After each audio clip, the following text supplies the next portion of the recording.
For a mature audience. It contains sex references, adult themes, and material that may offend some viewers. Ahead in the Glasshouse, celebrations begin for the 200th birthday of the New Zealand Navy.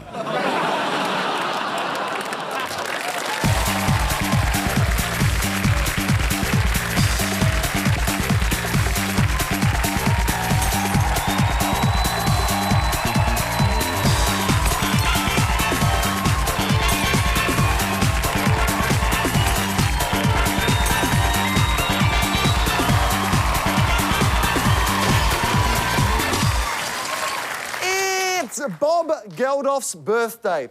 Send cake to Africa. Welcome to the Glass House, the program that asks the question, when Prince Charles pulls back the sheets on his 6-month wedding anniversary and finds a horse's head in his bed, do you think you'll take it as a warning from the mafia or realise it's just Camilla playing peekaboo? More news than a weekend that wasn't long enough this week. One of my favourite stories comes from the US, where George W. Bush has given his closest female confidant the job of polishing the nation's image. This is the opposite of Bill Clinton, who gave his closest female confidant the job of polishing something much more personal. Her name is Karen Hughes. She's the Secretary of State for Public Diplomacy, and her first move was to tape Bush's mouth shut. Her next mission is to find out what diplomacy is. They're pretty sure it has something to do with guns. George knew the US was badly in need of a makeover when America appeared on an Al Jazeera episode of Springer called Your Country Looks Like an Invading Hoe. In Croatia, animal rights activists are angry about a new television show where viewers vote on which sheep to save from the abattoir. The viewers get to watch the animals' reactions as they listen to works by prominent Croatian writers. Ooh, I can't think of much more exciting television than watching sheep concentrate. So, when it comes to reality TV and mutton dressed as lamb, Gretel's now got some competition. Green Grant!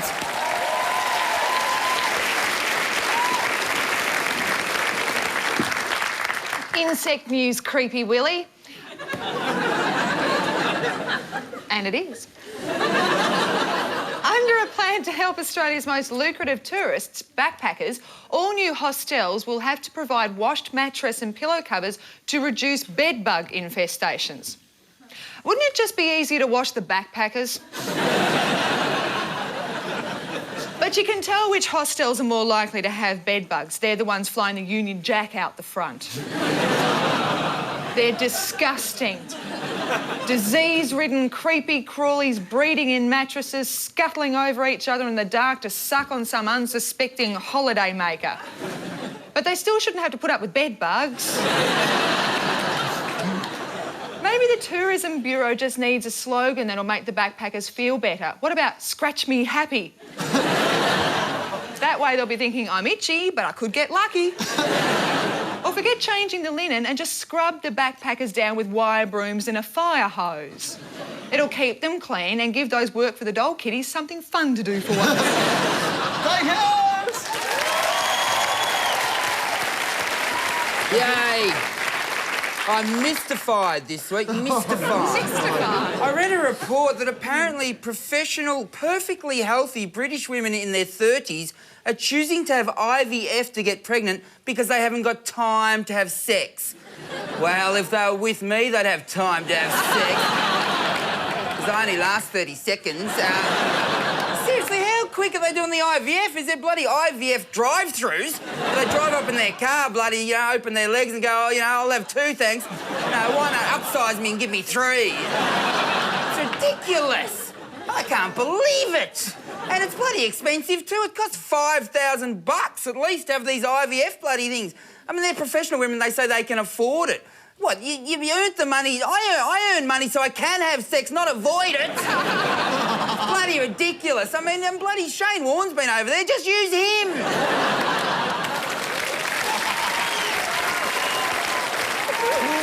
All right, let's get to it. Joining me, Corinne and Dave, to throw some stones in the glass house tonight, two of our favourites, Rhys, Muldoon!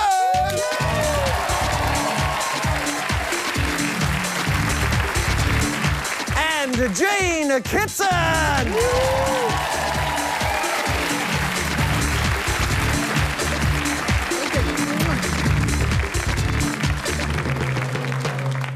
All right, movers and shakers. First up, the Australian Podiatry Association has warned that excessive thong wearing can lead to painful and debilitating foot injuries.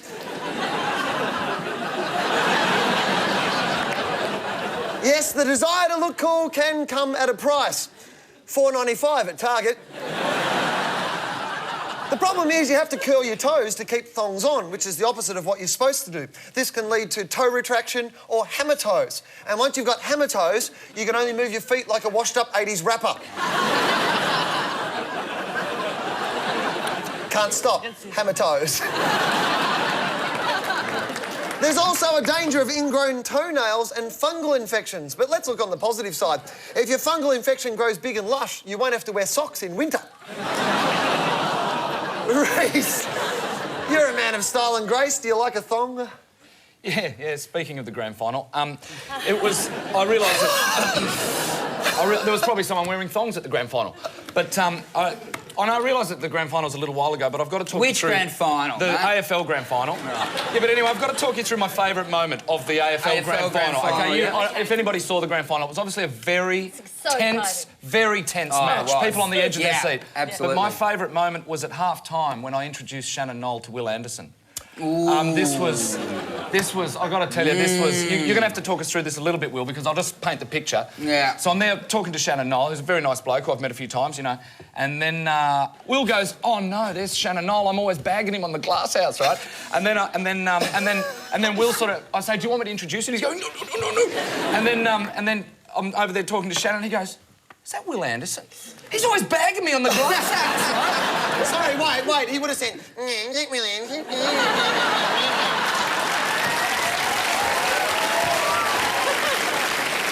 As they say in footy, game on. And then, of course, once Shannon had said that, I said, "Will, this is Shannon. What happened?" Well, oh, God. I did go over to him and I do back him a lot. And he's like, "Yeah, go, mate." And I was like, "Are you talking to me or sending a fax, Shannon?" And he's like, he made me a lot of the gas chance. And I said, "Mate, just buy a vowel."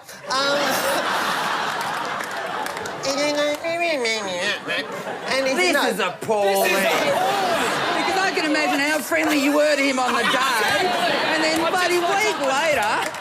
No, he was very nice and he sang me a little song. This is true. He said, "Oh, do you want to hear a song?" And he'd written this, like, footy song for next year. And he stood there as we're outside the MCG at half-time and he's singing me, like, it's the most surreal moment of my life. Was, and I was watching going, he's like, "Is this South from me?" And he's actually singing me the song and I thought there was going to be, like, a joke in it, like, because of, like, you see it too. Yeah. But no, it was just some song that he'd written that was quite good about... And, like, about a minute in, I'm looking around going, "Where the hell American Rosso? Am I on TV right now?"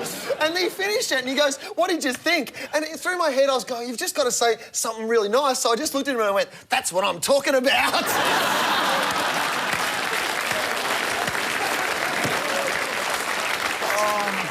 So, Rhys, what do you think of thongs? I can't really think of anything particularly interesting about thongs, I've got to say. Do you wear them? But of course. I mean, every Australian male wears thongs. Have you ever worn... Well, Will's wearing them now. Yeah, there you go. Do you really wear them all the time, Will? I mean, Like, all the time? you own socks? Yeah, well, I mean, I have some shoes. Like, I don't really own hard shoes. I've got some runners. I went to a nightclub once in Runners, and it was in, like, North Queensland, and they went, "Oh, we can't let you in Runners, mate. We never know what you'll start." What, I might start playing tennis? I just think that I dress for comfort is the reason I dress. And, when I come to the studio, I just wear, on the show, whatever I was wearing that day, and most days I wear thongs. Well, they're cool. They let the breeze around your toes. I can't wear thongs. The last time I wore thongs, a bee flew into the bottom of one and bit me on the foot. What do you mean flew into? How do you fly into the bottom of a thong? I'm not a bee, Rhys. I don't know. No, you've heard foot But going it up in the flew. thong, was there a bee could get underneath? The bee flew into the my- bottom They're not of the stuck thong. to your feet, It bloody flew into the Rhys. thong and bit me on the bit me on the Yeah, there's a bottom. movement in the thong where the bloody bee could get in there. You can get 4 bees in there if you wanted to. Family of bees. And I ended up... There's little rooms in the thongs and little doors that the little bees open and then go, oh... Were you walking through grass? No, I was walking down some stairs. And then I went to... It got more confusing. Made of bees. The Yeah. stairs were made I got stung by a bee. I got to the bottom of the stairs and I saw a girlfriend of mine walking along the street who's very caring. And she said, are you all right? I went, oh, I've just been stung by a bee, which made her laugh. I actually once got stung by a bee and I was riding a motorbike and I was doing like, I don't know, 120 k's on this motorbike, right? And this bee hit me and stung me on the neck. And but I thought, what a prick of a bee. Like, I mean, he would have been going, like, can you imagine how fast? And he's just gone, yeah, take that! You know, like, it was planned. It wasn't like he just hit me and then went, oh, well, obviously, oh, danger, better sting him. It just went, here he comes, fucking cop that. You know what you've got there? You've got... And you've got... It's a suicide. It's That's a suicide bee. Because they bee. died. I They think- It was. I He think- was wearing a heavy coat in summer and he was kind of, you know... I think it was... Little backpack. Yeah, a little backpack. I think it was the polar opposite of that, because the stinger's on the back. I think the bee was trying to get away Way, from you, yeah. and you were going too fast. Yeah, but he still went, cop that! You know what? Maybe there was a truck in front of you that was about to run you over and the bee was trying to help you. That's a thought. Did you stop? You know, my brother he was going down a hill on a bike. This is when we were kids, and he was going down a hill on a bicycle. And he suddenly, and we were going tearing down, like 100 miles an hour, down this. I know that hill. Yeah, really fast. And suddenly, in front of me, he starts going all over the road like that, and I'm thinking, what's he doing? You know, like what had happened is the bee had flown in his ear. Yeah, and he's going like this, and then his brakes didn't work, and he had thongs on. So, no, do you know what he did to stop? He stuck his toe in the front spoke. That's what he did. He was gone. He had gravel rash, like, all over from top to bottom. What's his name? Bill. How is Tola's Bill? He walks around in circles. But while all that's going on, the bee is just gnawing through his brain, and then it lays eggs, you know, and then a big lump grows on his forehead at the dinner table, and he picks up a fork and stabs it, and thousands of bees fly out. But you know what the cool thing is? When he blows his nose, honey comes out. Honey. So, you know, there's an upside to that. Yeah. You want some toast? It's all good. Gee, my tea's not sweet enough. Bill's here. It's all right. Oh, that'd be awesome. How good would it be if honey came out your nose? Honey's quite sticky, though. It would have its problems, I reckon. Imagine. If it was cold, it'd be embarrassing, because you go, give us some honey, and he'd go... Oh, yeah. cold. And you'd have to tap him on the top of the head really, You know, really no, hard. squeeze him. Just squeeze his head. Really, run him under the tap for a while. Squeeze his head. You know.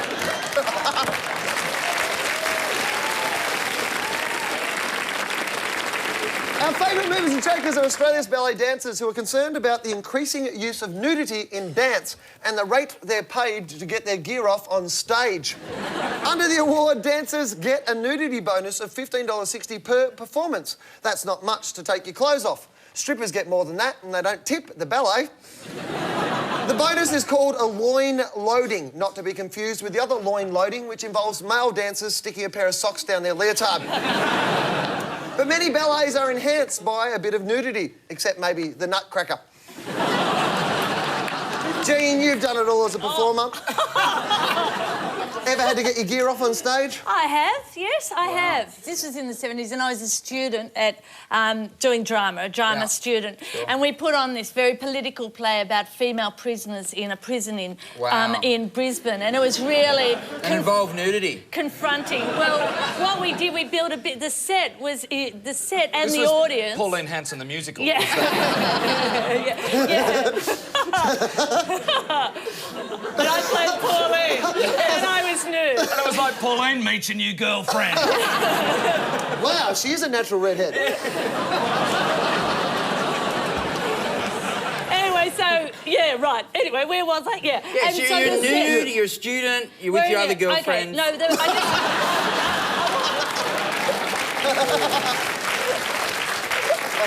I just wanted to paint the picture of the audience being brought in. See, it was a very mood thing. Yeah. The audience had to come inside a chicken wire enclosure. It was like this whole thing really was in was full on, chicken was it? wire. Yep. So then we come out and we stand in front of the audience quite close. Say I'm like, can I just show Yeah. All right, so you've all come in and you're locked inside this theatre. And then we come out and my mum and dad and brother have come on the opening night. And then we come out and we go, open slather, you put us in this prison, we're individuals and now you've stripped us of our individuality, something like that. And it's very confronting. And as we're talking about the society stripping us of our individuality, we're taking our clothes off like this, ready to put our uniforms on. Yeah. Well, I thought, you know, my parents were going to be they were going to think this is so far out. This is the most amazing thing. Yeah. Well, they started laughing. And they start laughing, and they're shaking. And my father had to stuff his entire handkerchief in his mouth. And I could see Mum's crossing her legs, and and my brother, and the three of them are just laughing and laughing and laughing. It was so humiliating.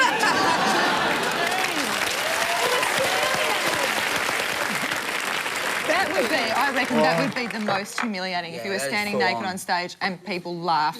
When you take your clothes off and you get laughed at, I'm a comedian, but even I don't like that. Men seem to take their clothes off quite often because they find it amusing. Like, getting your dick out does seem to be the funniest thing a man can do.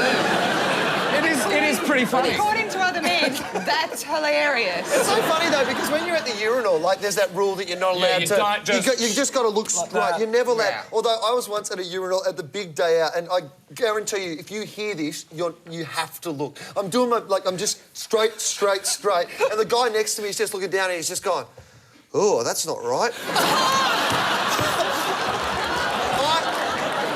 I challenge you, if you hear that, you cannot help but go, "What's not right?" I just had to go. And you know what? His urine was black and I was like, dude, that's not right.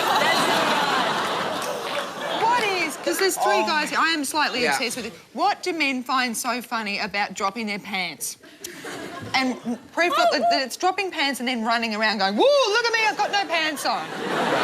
I think you're hanging out with the wrong man. No. It depends where you do it. Like at a funeral, it would be very funny. Yeah. You know, like... Absolutely. It would. Some people don't do it because they've got, you know, like me, I've got dignity, you know? And a small willy. So that's those ballet dancers, when they put all the socks down, then suddenly they're being asked to have no socks. Do they have socks down there? Because I always thought they did. Yeah, they do. You'd be able to tell if there were socks. It's not a sock, really, but it's a kind of a thing. Why? It's like a cricket So ball. that because have you seen what a dick looks like through stockings? Seriously. It looks like it's just this kind of squash little... You know, like...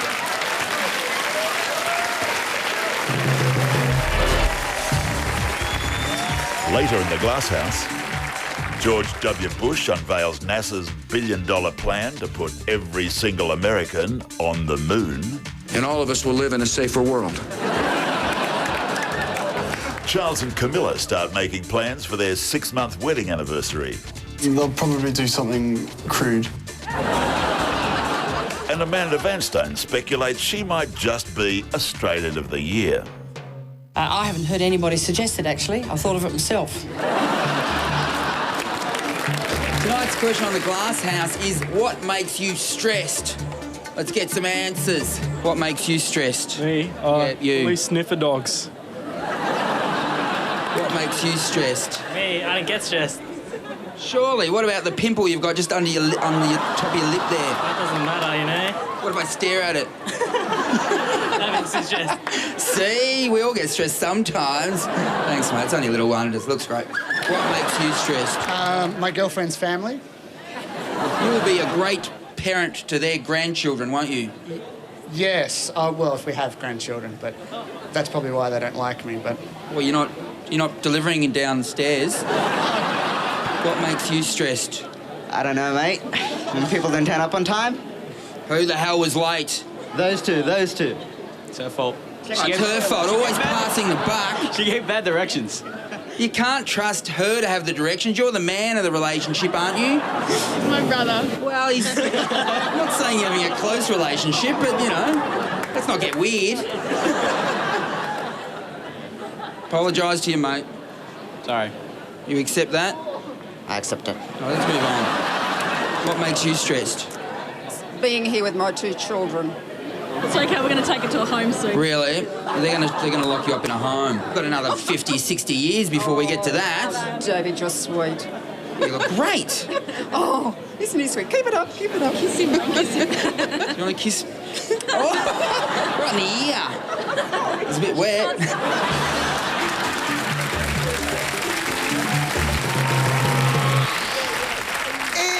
Concerning news for kiddies. A study has found toddlers starting childcare experience high levels of stress in the first weeks after separating from their parents and can still be suffering 5 months later, especially if their parents haven't come back to pick them up.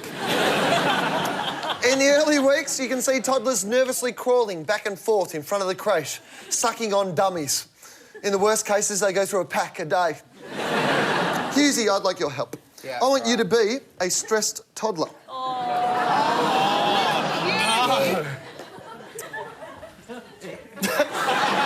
I'm not sure if you're a stressed toddler or Craig McLaughlin. First question, Dinky Dave. Yeah. What's got your nappy in a twist? Oh, I had an accident on the Whizzy Diz, so... twirled around and me nappy's all up the bloody... Give me a bit of a wedgie. It must be interesting, you know, as a child growing up during the French Revolution.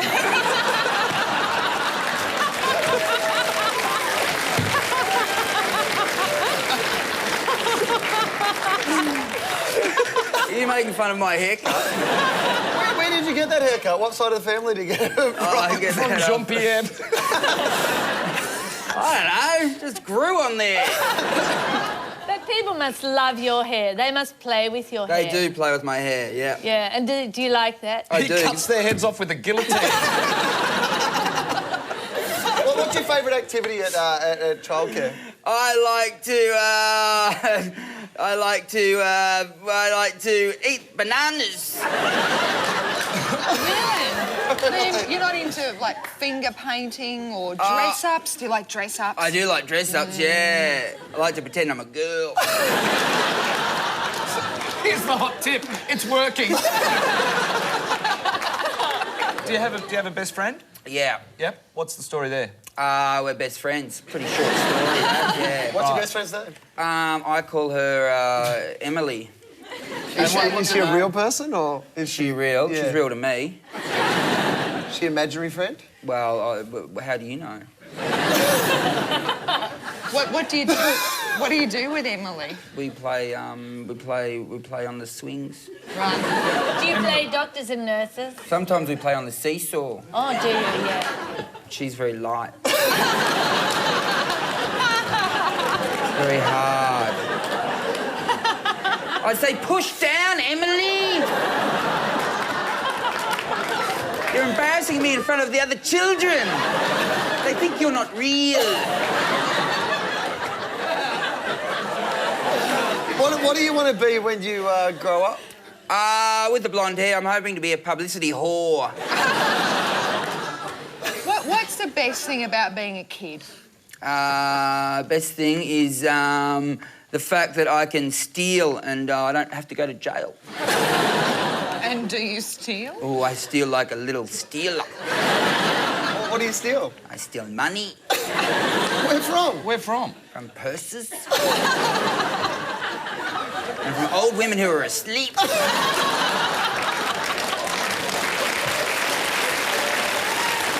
always the pretty ones. You wouldn't be able to do any of this if you weren't at childcare, would you? You'd be at home. You wouldn't be able to steal and it wouldn't be as much fun, would it? You're right. I mean, I get stressed, but it's fun. It's like a catch-22 situation. Oh, yeah, That's a big term for a little kid. How do you know where Catch-22 comes Well, from? it was a book by Joseph Haller. about the irony of war. You should read it, George Bush.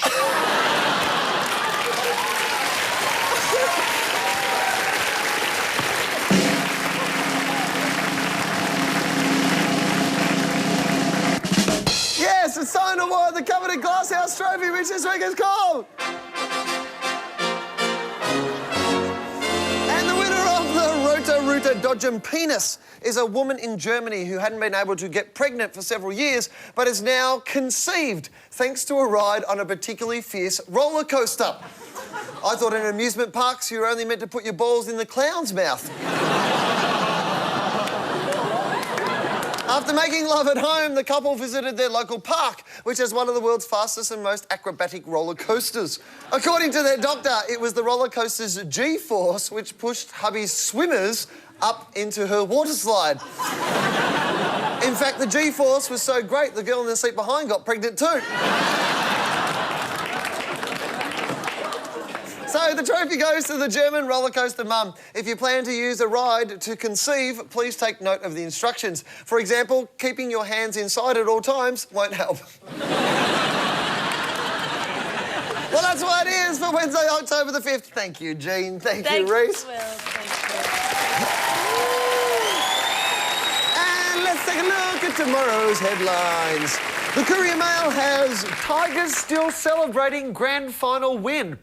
Maul and eat 3 more zoo visitors. The Age reports Aussie Nobel Prize for Medicine. Discover even more excuses for sickies. USA Today says police still answering Katrina 911 calls. Bush voters take 2 weeks to remember number. And from the Herald Tribune, oil spill in Antarctica. Penguins now worth $70 US a barrel. Good night!